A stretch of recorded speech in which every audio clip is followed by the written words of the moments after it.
اعوذ باللہ من الشیطان الرجیم، بسم اللہ الرحمن الرحیم۔ الحمد للہ رب العالمین، والصلاة والسلام علی سید المرسلین و خاتم النبیین، اما بعد۔ صحیح بخاری، باب فضائل اصحاب النبی، حدیث نمبر 3737، اردو ترجمہ۔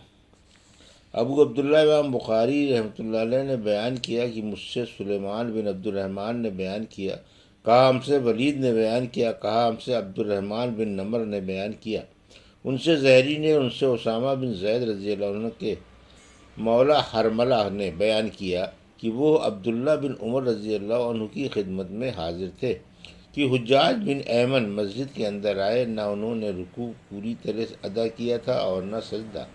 ابن عمر تعالیٰ نے ان سے فرمایا کہ نماز دوبارہ پڑھ لو۔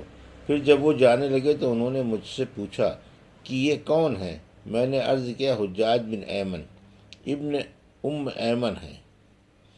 اس پر آپ صلی اللہ علیہ وسلم، آپ رضی اللہ عنہ نے کہا اگر انہیں رسول اللہ صلی اللہ علیہ وسلم دیکھتے تو بہت عزیز رکھتے۔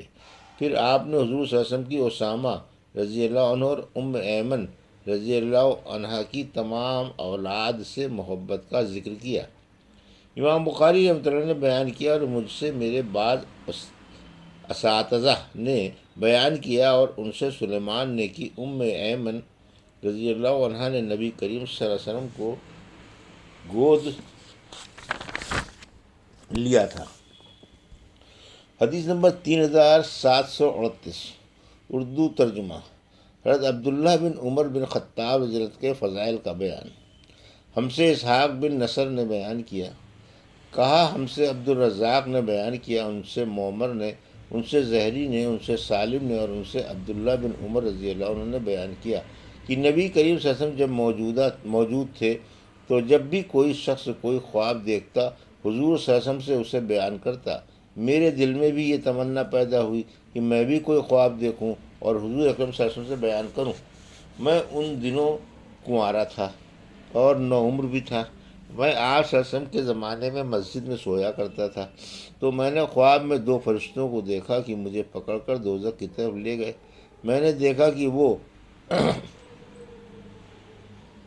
بلدار کنویں کی طرح پیچ در پیچ تھی، وہ بلدار کنویں کی طرح پیچ در پیچ تھی، کنویں ہی کی طرح اس کے بھی دو کنارے تھے اور اس کے اندر کچھ ایسے لوگ تھے جنہیں میں پہچانتا تھا۔ میں اسے دیکھتے ہی کہنے لگا دوزخ سے میں اللہ کی پناہ مانگتا ہوں، دوزخ سے میں اللہ کی پناہ مانگتا ہوں۔ اس کے بعد مجھ سے ایک دوسرے فرشتے کی ملاقات ہوئی، اس نے مجھ سے کہا کہ خوف نہ کھا۔ میں نے اپنا یہ خواب حضرت حفصہ رضی اللہ عنہا سے بیان کیا۔ حدیث نمبر 3739، اردو ترجمہ۔ حضرت حفصہ نے حضور صلی اللہ علیہ وسلم سے میرا خواب بیان کیا تو حضور صلی اللہ علیہ وسلم نے فرمایا کہ عبداللہ بہت اچھا لڑکا ہے، کاش رات میں وہ تہجد کی نماز پڑھا کرتا۔ سالم نے بیان کیا کہ حضرت عبداللہ اس کے بعد رات میں بہت کم سویا کرتے تھے۔ حدیث نمبر 3740 اور 41، اردو ترجمہ۔ ہم سے یحییٰ بن سلیمان نے بیان کیا، کہا ہم سے عبداللہ بن وہب نے بیان کیا، ان سے یونس نے، ان سے زہری نے، ان سے سالم نے، ان سے عبداللہ بن عمر رضی اللہ عنہ نے اپنی بہن حفصہ رضی اللہ عنہا سے کہ رسول اللہ صلی اللہ علیہ وسلم نے ان سے فرمایا تھا عبداللہ نیک آدمی ہے۔ حدیث نمبر 3742، اردو ترجمہ۔ حضرت عمار اور حذیفہ رضی اللہ عنہ کے فضائل کا بیان۔ ہم سے مالک بن اسماعیل نے بیان کیا، کہا ہم سے اسرائیل نے بیان کیا، ان سے مغیرہ نے، ان سے ابراہیم نے، ان سے علقمہ نے بیان کیا کہ میں جب شام آیا تو میں نے 2 رکعت نماز پڑھ کر یہ دعا کی کہ اے اللہ مجھے کوئی نیک ساتھی عطا فرما۔ پھر میں ایک قوم کے پاس آیا اور ان کی مجلس میں بیٹھ گیا۔ تھوڑی ہی دیر بعد ایک بزرگ آیا اور میرے پاس بیٹھ گئے۔ میں نے پوچھا یہ کون بزرگ ہیں؟ لوگوں نے بتایا کہ حضرت ابو دردہ رضی اللہ عنہ ہیں۔ اس پر میں نے عرض کیا کہ میں نے اللہ تعالیٰ سے دعا کی تھی کہ کوئی نیک ساتھی مجھے عطا فرما، تو اللہ نے آپ کو مجھے عنایت فرمایا۔ انہوں نے دریافت کیا تمہارا وطن کہاں ہے؟ میں نے عرض کیا کوفہ ہے۔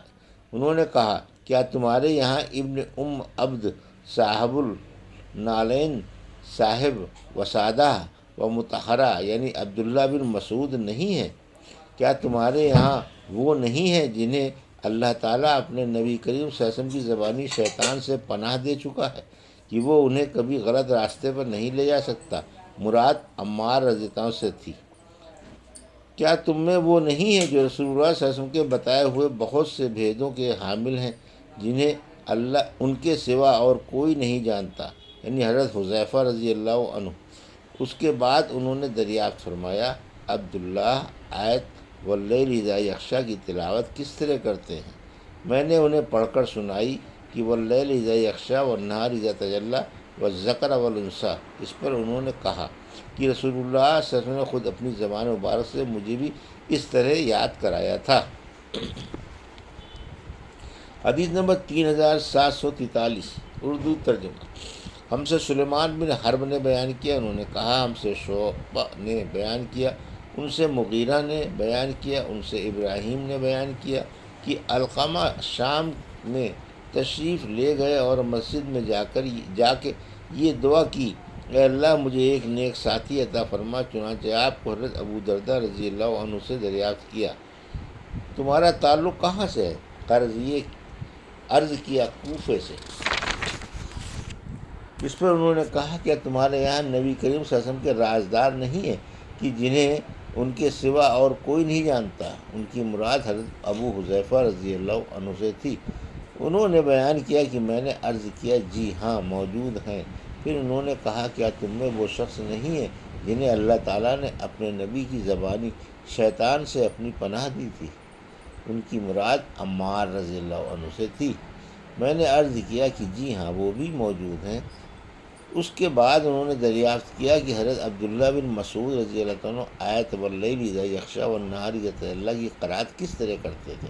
میں نے کہا کہ وہ وما خلق کے حذف کے ساتھ والذکر والانثی پڑھا کرتے تھے۔ اس پر انہوں نے کہا کہ یہ شام والے ہمیشہ اس کوشش میں رہے کہ اس آیت کی تلاوت کو جس طرح میں نے رسول اللہ صلی اللہ علیہ وسلم سے سنا تھا اس سے مجھے ہٹا دیں۔ حدیث نمبر 3744 اردو ترجمہ۔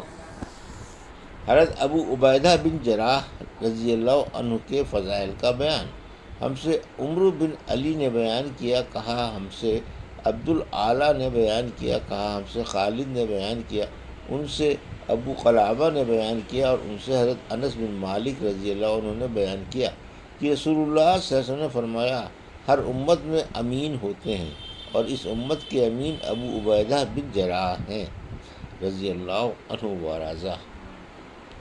حدیث نمبر 3745 اردو ترجمہ۔ ہم سے مسلم بن ابراہیم نے بیان کیا، کہا ہم سے شعبہ نے بیان کیا، ان سے ابو اسحاق نے، ان سے صلہ نے اور ان سے حذیفہ رضی اللہ عنہ نے بیان کیا کہ نبی کریم صلی اللہ علیہ وسلم نے اہل نجران سے فرمایا میں تمہارے یہاں ایک امین کو بھیجوں گا جو حقیقی معنوں میں امین ہوگا۔ یہ سن کر تمام صحابہ کرام رضی اللہ عنہ کو شوق ہوا، لیکن آپ صلی اللہ علیہ وسلم نے حضرت ابو عبیدہ کو بھیجا۔ یہ تھی صحیح بخاری باب فضائل اصحاب النبی کی حدیث نمبر 3737 سے 3745 کا اردو ترجمہ جو ابھی آپ نے سماعت فرمایا۔